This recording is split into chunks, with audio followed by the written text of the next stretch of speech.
Hello and welcome to your daily dose of complete health with your local chiropractor, Dr. Patrick Hogg. Please like and subscribe for more videos. Good morning, this is your daily dose of complete health with your local chiropractor, Patrick Hogg. And why does my back keep going? Why does my shoulder not clear up? Why don't my headaches disappear? Why do I keep getting the attacks? We could do this for pretty much every health condition or every disease. Why do I get gout? Why do I get this? Why does my stomach get upset? And the question is what is it that you are doing that is contributing to the problem? Now, ironically, with a lot of conditions, the thing that someone is doing is not always necessarily the thing that you're aware of. Now, the reason why I say that is that for most physical injuries that someone has, most people will be looking for a physical cause, or the most likely sentence I will have from a client coming through the door that has a physical injury that has no trauma is that I didn't even do anything. And the question that I then ask is that, has that person done enough? Now, the other question we've got to ask is what other areas of their life are influencing their tissues that they would want to become injured and inflamed.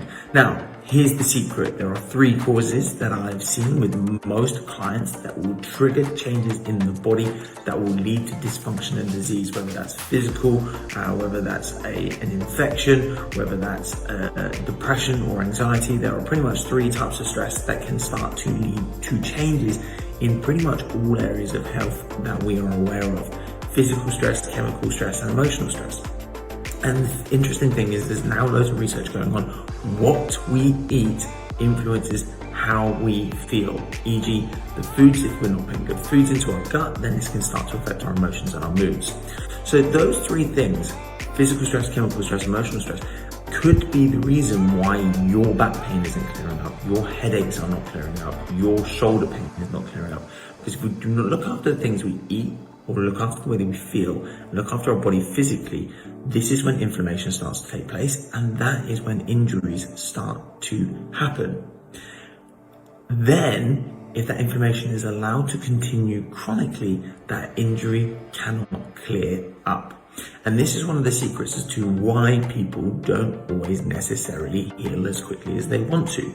Because a lot of people, say for example, they might put their back out and they don't do anything. They rest, they just stop. They stop doing everything completely, which is fine for the short term to just allow the tissues to relax. However, the muscles will start to stiffen up, the joints will start to stiffen up, the blood flow will start to reduce, our cardiovascular system is not being worked as much.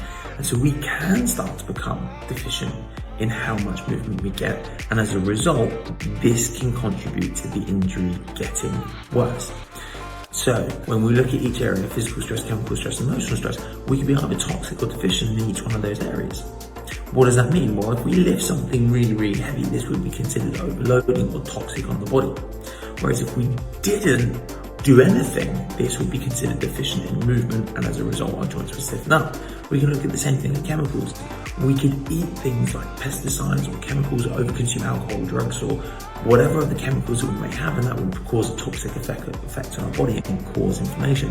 However, we could also be deficient in certain vitamins and minerals, so say for example stuff like vitamin C, D, whatever, or magnesium or zinc, or all the minerals that our body technically needs. We can become toxic or deficient in those areas as well. Same again with our emotions. We can become toxic or deficient. We can be in good relationships, we can be in bad relationships, and we could also just not have enough contact time with others.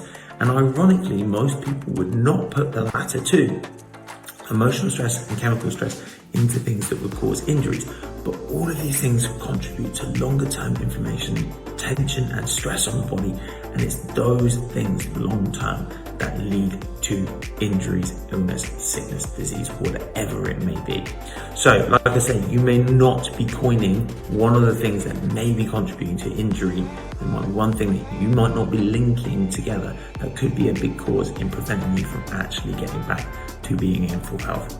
Patrick here from Complete Health. This is your daily dose. Just giving you those three T's. Just think about those three things that could be contributing to why your injury doesn't get better. Take care for now.